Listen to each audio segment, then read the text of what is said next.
Good morning, dear students. You are most welcome to our educational channel English with Naren sir. Dear students, today we will read chapter number first from our English textbook Moments. The title of the chapter is The Lost Child. Okay, here we start. A child goes to a fair with his parents.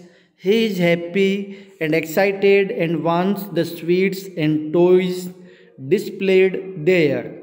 But his parents don't buy them for him. Why then does he refuse when someone else offers them to him? देखिए प्यारे बच्चों, ये कहानी एक छोटे बालक की। एक बच्चा है, एक मेले में जाता है, उसकी कहानी है। A child goes to a fair. Fair का मतलब होता है मेला। एक बच्चा एक मेले में जाता है विद हिज पेरेंट्स, अपने पेरेंट्स के साथ। ही इज़ हैप्पी, वो बड़ा प्रसन्न है, बड़ा खुश है। एंड एक्साइटेड, बड़ा एक्साइटेड भी है, अर्थात बड़ा उत्सुक भी है, बड़ा रोमांचित भी है। Wants the sweets and toys, और उसको क्या चाहिए? मिठाइयाँ चाहिए, खिलौने चाहिए, डिस्प्लेड देर, जो वहाँ पे सजे हुए हैं। But his parents don't buy them, लेकिन उसके जो पेरेंट्स हैं वो नहीं खरीदते हैं उनको।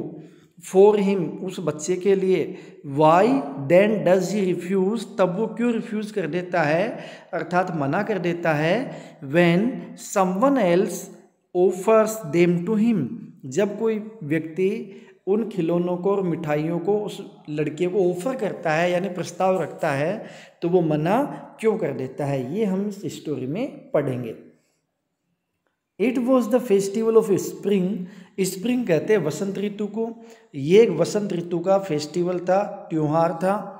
From the wintry shades of narrow lanes and alleys emerged a gaily clad humanity. From the wintry shades, wintry का मतलब होता है सर्द ऋतु।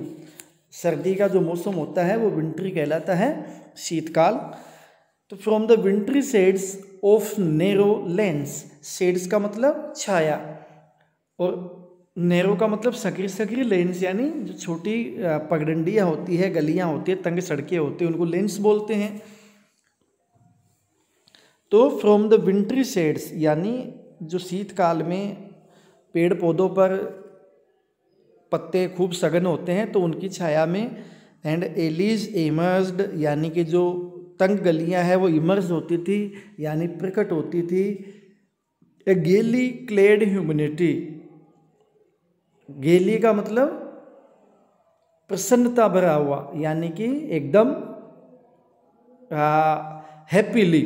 क्लेड, क्लेड का मतलब होता है, वैसे तो क्लेड का मतलब होता है वस्त्र वगैरह होता है, परिधान पहनना, और ह्यूमैनिटी का मतलब होता है मानवता। लेकिन यहाँ है ह्यूमैनिटी वर्ड का मतलब है लोग, यानी लोग उन सकड़ी गलियों से, उन छायादार स्थानों से नए नए रंग बिरंगे परिधान पहनकर गुजर रहे हैं या प्रकट हो रहे हैं मेले में जाने के लिए।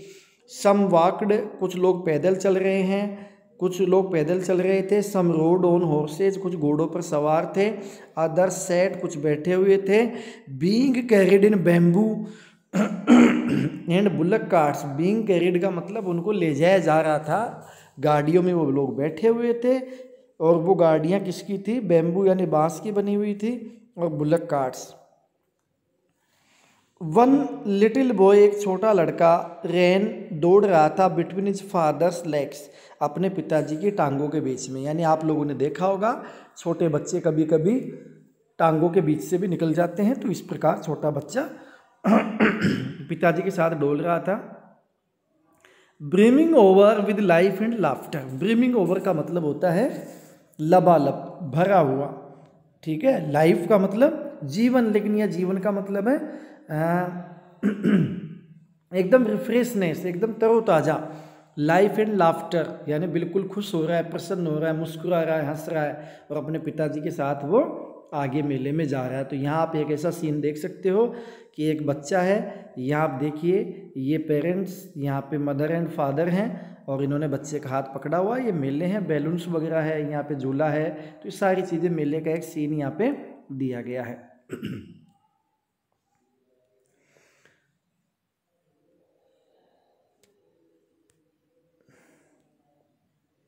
कम child come called his parents as he lagged behind.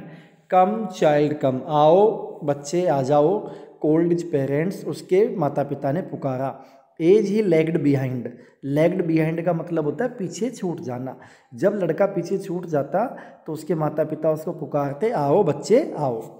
Fascinated by the toys in the shops that line the way. और लड़का पीछे क्यों छूट जाता? फैसिनेटेड बाय, आकर्षित होकर, सम्मोहित होकर, बाय द टॉयज, उन खिलौनों से, in the shops that line the way, जो रास्ते में दुकानों की लाइन लगी हुई थी, उनमें जो खिलौने सजे हुए थे उनको देखकर बच्चा पीछे रह जाता। तो उसके मदर फादर कहते, आओ बेटे आओ। ही हरिड टुवार्ड्स हिज पेरेंट्स, और वो तेजी से दौड़कर अपने पेरेंट्स के पास आ जाता। His feet obedient to their call, उसके जो फीट थे ओबिडेंट थे यानी आज्ञाकारी थे, टू देयर कॉल, उनकी कॉल के यानी कि उनके बुलावे के। अर्थात कहने का मतलब ये है कि जब माता पिता पुकारते तो एक आज्ञाकारी बालक की तरह वो बच्चा दौड़कर उनके पास आ जाता। His eyes still lingering on the receding toys, उसकी जो आइज़ है, उसकी जो आँखें हैं, स्टिल लिंगरिंग यानी रुकी हुई है, अभी भी ठहरी हुई है, on the receding toys. Receding का मतलब होता है पीछे छूट जाना। टॉयज का मतलब आप लोग जानते ही हो, यानी कि खिलौने। तो जो पीछे छूट गए, जो ओझल होते हुए जो खिलौने थे, उनके ऊपर अभी भी उसकी बच्चे की नज़रें टिकी हुई है। As he came to where they had stopped to wait for him, बच्चा अब वहाँ पे आ चुका है जहाँ पे उसके माता पिता रुक कर उसका इंतज़ार कर रहे थे। He could not suppress the desire of his heart, suppress का मतलब होता है दबाना। ही कुड नॉट सप्रेस, वो दबा नहीं पाया, छुपा नहीं पाया, द डिजायर, डिजायर का मतलब इच्छा, अपनी इच्छा को, ऑफ हिज हार्ट, अपने मन की इच्छा को बच्चा दबा नहीं पाया। Even though he well knew the old cold stare of refusal in their eyes, even यानी भी, दो यानी यद्यपि, हालांकि वो ये भी जानता था, he will new the old, old यानी पुराना, कोल्ड स्टेयर, कोल्ड स्टेयर का मतलब क्या होता है? उदासीन टकटकी, यानी कि जब उसको ये पता था कि जब वो इन चीज़ों की डिमांड करेगा तो उसके जो पेरेंट्स हैं उसकी तरफ उदासीन टकटकी लगाकर देखेंगे, अर्थात उसको घूरेंगे, यानी कि रिफ्यूज़ करेंगे, मना करेंगे, सामान नहीं दिलवाएंगे।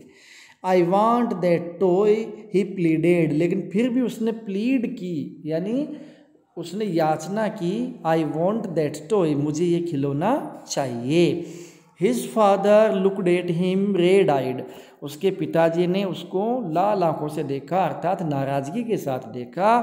In his familiar tyrants way, tyrant का मतलब होता है तानाशाही, वे यानी तरीका, और फैमिलियर का मतलब चिर परिचित, उनका जो चिर परिचित यानी जाना पहचाना जो तानाशाही तरीका था, उस तरीके से उन्होंने बच्चे को देखा।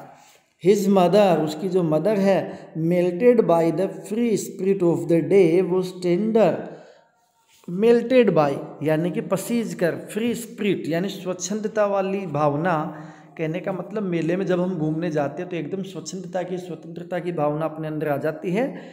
और टेंडर का मतलब होता है एकदम कोमल, तो माँ ने पसीजते हुए या बच्चे पर दया दिखाते हुए, अपने कोमल हृदय का परिचय देते हुए, giving him her finger to hold, उसको अपनी फिंगर पकड़ा दी, उंगली पकड़ा दी, पकड़ने के लिए, टू होल्ड यानी पकड़ने के लिए, उंगली आगे कर दी और कहा कि बच्चे उंगली पकड़ लो। साइड कहा, look child what is before you, और बात को टालने के लिए मम्मी ने क्या कहा, बेटा देखो तुम्हारे सामने क्या है।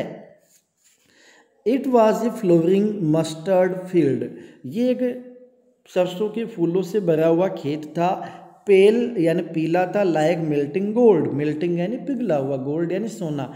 ऐसा लग रहा था कि जैसे कोई सोने को पिघला के बिखेर दिया गया हो, यानी पिघला हुआ सोना, सोने की तरह पीला नजर आ रहा था खेत। और वो क्यों नजर आ रहा था ऐसा? क्योंकि वहाँ पे सरसों के पीले पीले फूल खिले हुए थे, वसंत ऋतु थी ना।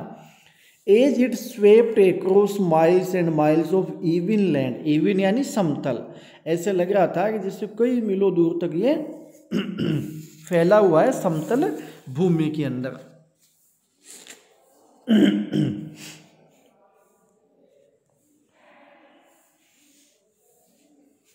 A group of dragonflies were bustling about on their gaudy purple wings. Group of dragonflies, dragonflies एक प्रकार की कीट होते हैं, इंसेक्ट होते हैं, तो ये उड़ रहे थे। बसलिंग अबाउट, बसलिंग का मतलब क्या होता है? तेजी से इधर उधर उड़ना, शोर मचाते उड़ना, यानी शोर मचाते हुए ये उड़ रहे थे। ऑन देयर गोडी पर्पल विंग्स, गोडी का मतलब चटकीले रंग वाले, ठीक है। पर्पल का मतलब बैंगनी, आप लोग जानते ही हो, और विंग्स यानी पंख, उन पंखों पे वो उड़ रहे थे, चटकीले बैंगनी रंग के पंखों पे ये जो कीट इंसेक्ट्स हैं वो उड़ रहे थे। Intercepting the flight of a lawn black bee और बटरफ्लाई। इंटरसेप्टिंग का मतलब होता है अवरुद्ध कर देना, बाधा डाल देना। The flight of a lawn black bee, काली रंग की जो एक अकेली मधुमक्खी है उसके रास्ते को रोकते हुए वो उड़ रहे थे, ब्लैक बी और बटरफ्लाई या फिर तितली, बटरफ्लाई का मतलब तितली, ब्लैक बी यानी काली मधुमक्खी या तितली, उसका रास्ता रोक के ये जो ड्रैगन फ्लाई है ये उड़ रही थी। In search of sweetness from the flowers, फूलों की मधुरता लेने के लिए, अर्थात फूलों से शहद इकट्ठा करने के लिए। The child followed them in the air with his gaze, और लड़के ने हवा में अपनी नज़रों से उनका पीछा किया, अर्थात उनको काफ़ी समय तक देखता रहा।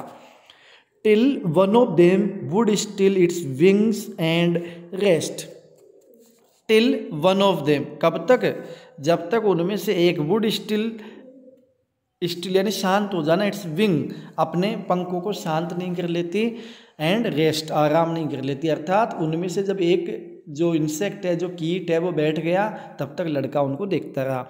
And he would try to catch it, और उसने कोशिश भी की उसको पकड़ने की, but it would go fluttering, लेकिन ये फ्लैटरिंग, फ्लैटरिंग का मतलब होता है फड़फड़ाते हुए तेज़ी से उड़ जाना, लेकिन ये तेज़ी से पंख फड़फड़ाते उड़ गया। फ्लैपिंग, फ्लैपिंग का मतलब भी होता है फड़फड़ाना, लेकिन फ्लैपिंग में धीरे धीरे पंखों को हिलाया जाता है। अपने पंखों को फड़फड़ाते हुए उड़ गया अप इनटू द एयर, हवा में ऊपर। When he had almost caught it in his hands, जब वो लगभग उसको अपने हाथों में पकड़ने वाला था तो वो कीट हवा में तेजी के साथ पंख फड़फड़ाते उड़ गया। Then his mother gave a cautionary call, cautionary का कॉल का मतलब होता है चेतावनी भरी पुकार, तो उसकी माता ने चेतावनी देते हुए यानी उसको सावचेत करते हुए पुकारा, कम चाइल्ड कम, आओ बच्चे आ जाओ, come on the footpath, footpath पर आ जाओ। ही रैन टूवार्ड्स हिज पेरेंट्स, वह अपने पेरेंट्स की ओर दौड़ा, गेली यानी प्रसन्नता के साथ, एंड वॉकड एब्रेस्ट ऑफ देम, और वॉकड एब्रेस्ट का मतलब होता है आगे आगे चलना, और उनके वो आगे आगे चलने लग गया। फॉर ए वाहिल, कुछ समय तक। Being how ever soon left behind, क्योंकि कई बार वो पीछे भी छूट जाता था। Attracted by the little insects and worms along the footpath, अब जो फुटपाथ था वहाँ पे भी छोटे छोटे जो इंसेक्ट्स थे, इंसेक्ट का मतलब कीट, छोटे छोटे जो कीट थे उनको देखकर वो अट्रैक्टेड हो जाता था, आकर्षित हो जाता था, और वो पीछे रह जाता था। That were teeming out, teeming out का मतलब होता है एक साथ बाहर आना, जो कीट थे, इंसेक्ट थे, वो एक साथ बाहर आ गए थे। फ्रॉम देयर हाइडिंग प्लेसेज, अपने छुपने के स्थान से। हाइडिंग प्लेसेज का मतलब होता है छुपने का स्थान। टू एंजॉय द सनशाइन, सूर्य की रोशनी का आनंद उठाने के लिए कीट एक साथ बाहर आ गए थे। कम चाइल्ड कम, आओ बच्चे आ जाओ। His parents called from the shade of a grove, उनके जो पेरेंट्स हैं उन्होंने एक ग्रोव का मतलब होता है लता कुंज, यानी कि जहाँ पे पेड़ पौधों का क्या होता है, झुरमुट होता है, तो वहाँ माता पिता बैठे हुए थे, तो वहाँ से उन्होंने उसको बच्चियों को आवाज़ लगाई और क्या कहा कि बेटा आ जाओ। Where they had seated themselves, जहाँ पे वो बैठे हुए थे, on the edge of a well, well कहते हैं कुएं को, कुएं का एक किनारा था यानी कि कुएं की मुंडेर थी जिसपे माता पिता बैठे हुए थे और एक लता कुंज के नीचे बैठे हुए थे, वहाँ से उन्होंने पुकारा। ही रैन टुवार्ड्स देम, और वो उनकी तरफ दौड़ के आगे बढ़ गया। A shower of young flowers fell upon the child. Shower का मतलब होता है बौछार। यंग फ्लावर्स यानी कि ताज़ा जो फूल थे, नए नए जो फूल थे, उनकी एक बौछार उस बच्चे के ऊपर हो गई। As he entered the grove, जब उसने उस ग्रूव में एंटर्ड किया यानी प्रवेश किया तो उसके ऊपर क्या हो गई, एक बौछार सी हो गई, किसकी, ताज़ा ताज़ा फूलों की। एंड फॉरगेटिंग हिज पेरेंट्स, वो अपने पेरेंट्स को भूल गया। ही बिगेन टुगेदर, इकट्ठा करने लग गया। द रेनिंग पेटल्स यानी कि ऊपर से वर्षा के रूप में गिरते हुए, ऊपर से नीचे गिरते हुए पेटल्स यानी पंखुड़ियाँ इन हिज हैंड, जो ऊपर से फ्लावर्स गिर रहे थे उनकी पंखुड़ियों को अपने हाथ में इकट्ठा करने लग गया। बट लो, लेकिन अरे, he heard the cooing of doves, उसने जो डव्स होते हैं, सफ़ेद कबूतर होते हैं, उनकी कूइंग यानी बोलने की आवाज़ उसने सुनी। And ran towards his parents, और वो वापस अपने पेरेंट्स की ओर दौड़ा। Shouting,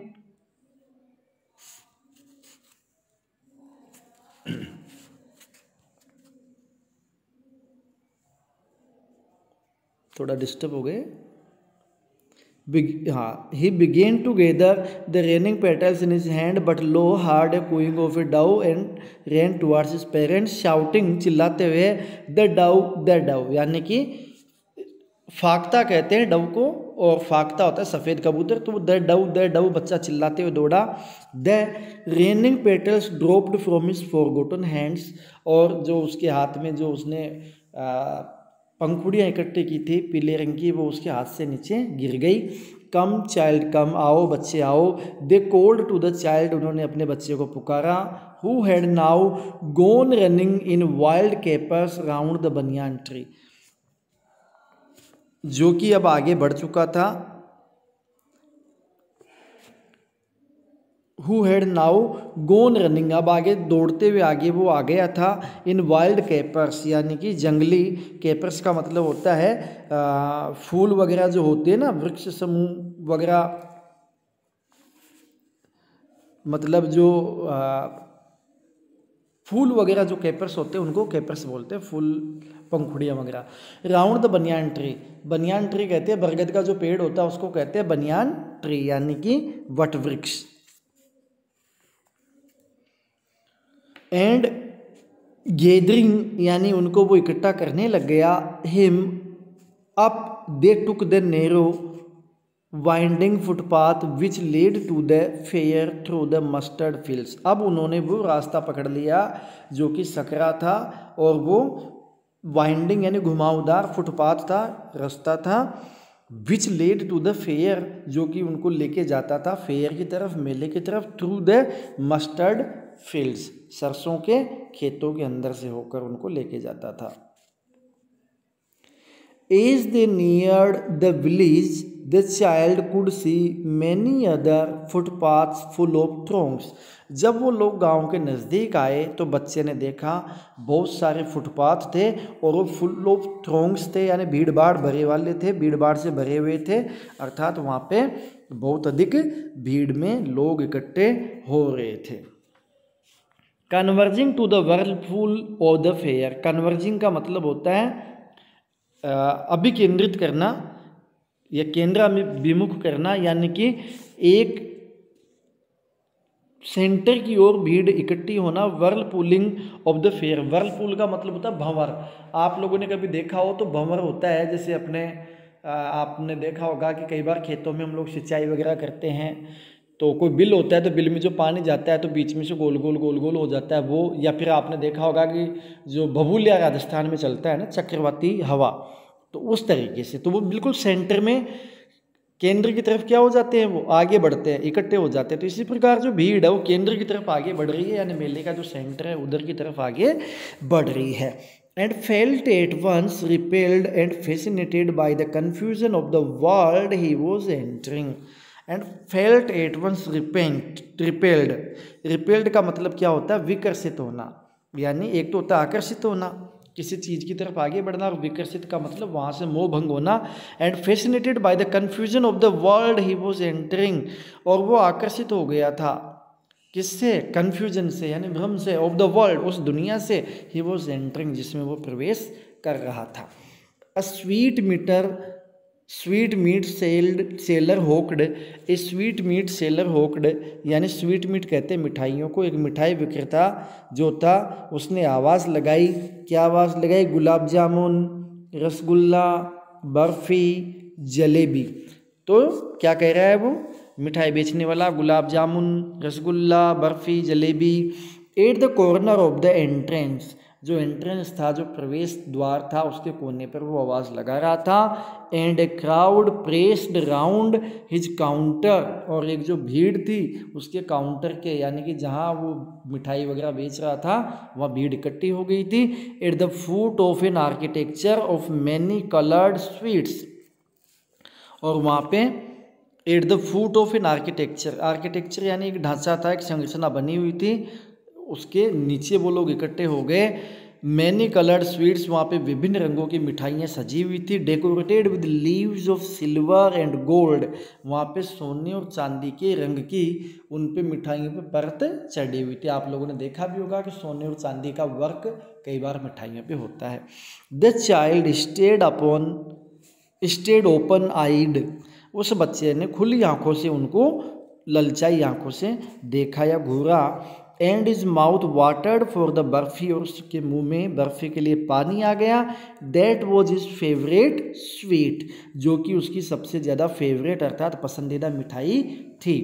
I want that barfi, मुझे तो ये बर्फ़ी चाहिए। ही स्लोली मर्मर्ड, वह धीरे धीरे बुदबुदाया, मन में बड़बड़ाया। बट ही हाफ न्यू, लेकिन वो ये बात जानता था। As he begged that his plea would not be heeded, जब वो याचना करेगा तो उसकी प्रार्थना पे ध्यान नहीं दिया जाएगा। Because his parents would say he was ग्रेडी, क्योंकि उसकी मम्मी पापा क्या कहेंगे कि वह तो क्या था? ग्रीडी था, लालची था। अर्थात उसको ये पहले से ही आशंका थी कि यदि मैं मिठाई की मांग करूँगा तो मेरे पेरेंट्स मुझे लालची बोलेंगे, कहेंगे कि तू तो लालची है। So without waiting for an answer, इसलिए बिना किसी उत्तर की प्रतीक्षा किए, ही मूव्ड ऑन, वह आगे बढ़ गया। ए फ्लोवर सेलर होक्ड, एक फूल विक्रेता ने आवाज़ लगाई। A garland of gulmohur, a garland of gulmohur, यानी गुलमोहर की माला, गुलमोहर की माला। गार्लैंड का मतलब माला अथवा हार। द चाइल्ड सीम्ड इररेसिस्टिबली ड्रॉन, अब चाइल्ड ऐसा प्रतीत हो रहा था कि जैसे वो रेसिस्टिबली का मतलब होता है जिसको रेसिस्ट नहीं किया जा सके, यानी जिसका प्रतिरोध नहीं किया जा सके, जिस चीज़ से अपन दूर नहीं हट सकें। ड्रोन यानी आकर्षित होकर, यानी अप्रतिरोधक तरीके से वो आकर्षित हो गया। He went towards the basket, वह उस टोकरी के पास चला गया। वेयर द फ्लावर्स ले हीप्ड, जहाँ उन फूलों का ढेर लगा हुआ था। एंड हाफ मर्मर्ड, और वो मन ही मन में बुदबुदाया। आई वॉन्ट दैट गार्लैंड, मुझे यह हार चाहिए। बट ही विल न्यू, लेकिन वो जानता था हिज पेरेंट्स वुड रिफ्यूज़, उसके पेरेंट्स रिफ्यूज़ कर देंगे, मना कर देंगे।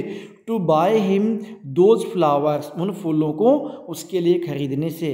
बिकॉज दे वुड से, क्योंकि वो कहेंगे, लड़का अपने मन में विचार कर रहा है कि वो ऐसा कहेंगे, दैट दे वर चीप, ये तो क्या है? चीप है, यानी कि घटिया है, साधारण है। So without waiting for an answer he moved on, इसलिए बिना किसी उत्तर की प्रतीक्षा किए हुए आगे बढ़ गया। A man stood holding a pole with yellow, red, green and purple balloons flying from it, अब एक आदमी, जब वो आगे बढ़ा तो उसको क्या मिला? एक आदमी मिला जो कि खड़ा है, और उसके हाथ में उसने एक पोल यानी कि एक डंडा पकड़ा हुआ है। विद येलो, जिसमें क्या क्या लगे हैं? येलो यानी पीले, रेड यानी लाल, ग्रीन यानी हरे, पर्पल यानी बैंगनी, बैलून्स, इन विभिन्न रंगों के बैलून्स, फ्लोइंग फ्रॉम इट, इससे उड़ते हुए उस पोल के अर्थात डंडे के लटके हुए हैं। The child was simply carried away का मतलब आकर्षित होना। अब यहाँ पे लड़का वापस क्या हो गया, आकर्षित हो गया, by the rainbow glory of their silken colours, वो जो रेशमी इंद्रधनुषी रंग थे उनको देखकर लड़का बड़ा आकर्षित हो गया। And he was filled with an overwhelming desire, और वो भर गया। फिल्ड विद, ओवरवेलमिंग का मतलब होता है अत्यधिक, और डिजायर का मतलब क्या होता है, इच्छा। तो जो लड़का है उसके मन के अंदर अत्यधिक तीव्र इच्छा आ गई, टू पजेज देम ऑल, उन सब गुब्बारों को खरीदने की या उनको अपने अधिकार क्षेत्र में ले लेने की। बट ही न्यू, लेकिन वो ये बात जानता, ही वेल न्यू, वह इस बात को अच्छी तरीके से जानता था, his parents would never by him the balloons, उसके जो पेरेंट्स हैं उसके लिए कभी भी इन बैलून्स को नहीं खरीदेंगे। बिकॉज दे वुड से, क्योंकि वो ये कहेंगे, he was too old to play with such toys, ऐसे खिलौनों से खेलने के लिए वो बहुत बड़ा हो चुका है, यानी इतना छोटा बच्चा नहीं है कि वो खिलौनों से खेले। So he walked on farther, इसलिए लड़का आगे बढ़ गया। A snake charmer stood playing a flute to snake which coiled itself in a basket, snake charmer कहते हैं सपेरे को। Stood playing a flute, flute यानी बीन बजा रहा है, फ्लूट का मतलब बांसुर भी होता है लेकिन यह बीन है, तो एक सपेरा है वो अपने बीन बजा रहा है, टू ए स्नेक, एक सांप की तरफ, विच कोइल्ड, जिसने कुंडली मार के गोल घेरा बनाया हुआ है, इटसेल्फ इन ए बास्केट, अपने आप का एक टोकरे में गोल घेरा बनाया हुआ है। Its head raised in a graceful bend like the neck of a swan, और उसका जो हेड है रेस्ड यानी ऊपर उठा हुआ, ग्रेसफुल यानी शानदार, बैंड यानी झुकाव है, मोड़ है, like the neck of a स्वेन, स्वेन कहते हैं हंस को, जैसे एक हंस की गर्दन होती है उसकी गर्दन की तरह सांप की गर्दन ऊपर उठी हुई है। तो बच्चों आप लोगों ने कभी देखा भी होगा सपेरे का तमाशा, सपेरा जब बीन बजाता है तो सांप अपनी गर्दन को ऊपर उठाकर लहराता है एक हंस की तरह। While the music stole into its invisible ears, जब जो म्यूजिक है वो प्रवेश करता है उसके इनविजिबल यानी अदृश्य, ईयर्स यानी कानों में, जब संगीत उस सांप के अदृश्य कानों में प्रवेश करता है, like the gentle rippling of an invisible waterfall, तो ऐसे लगता है कि जैसे कोई वाटरफॉल हो। वाटरफॉल का मतलब क्या होता है, झरना, कि जैसे कोई झरना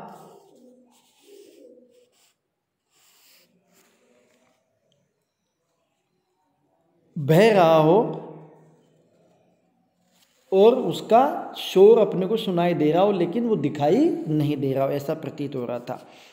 the child went towards the snake charmer, बच्चा उस सपेरे के पास गया, but knowing his parents had forbidden him, लेकिन उसको ये पता है, वो ये बात जानता था कि उसके माता पिता ने उसको मना किया हुआ है, to hear such coarse music, coarse यानी भद्दा, रूखा, असभ्य, म्यूजिक यानी संगीत, ऐसा भद्दा म्यूजिक सुनने के लिए उसके माता पिता ने उसको मना किया हुआ है। As the snake charmer played, जैसा संगीत वो सपेरा बजा रहा था। ही प्रोसीडेड फार्दर, वो आगे बढ़ गया।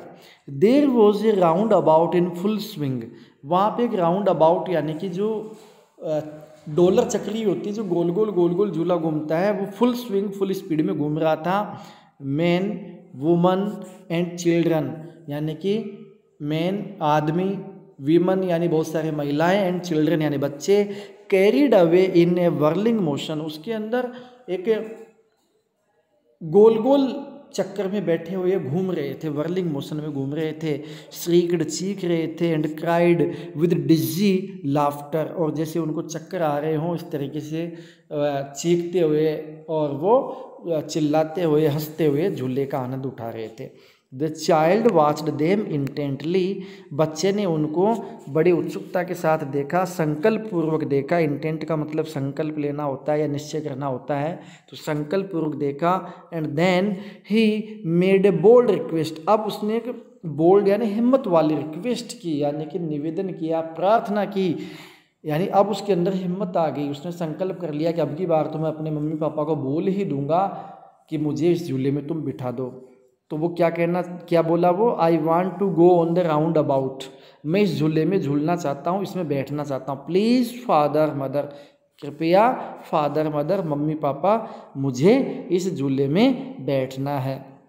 तो डियर स्टूडेंट्स, वीडियो थोड़ा लंबा होता जा रहा है, तो हमें इसको यहीं पे फिनिश करना पड़ेगा। इसका जो आगे का जो पार्ट है, इसको हम लोग बाकी के हिस्से को नेक्स्ट वीडियो में कंटिन्यू करेंगे। तो this is all for today, have a fun, keep enjoying, see you soon, bye bye.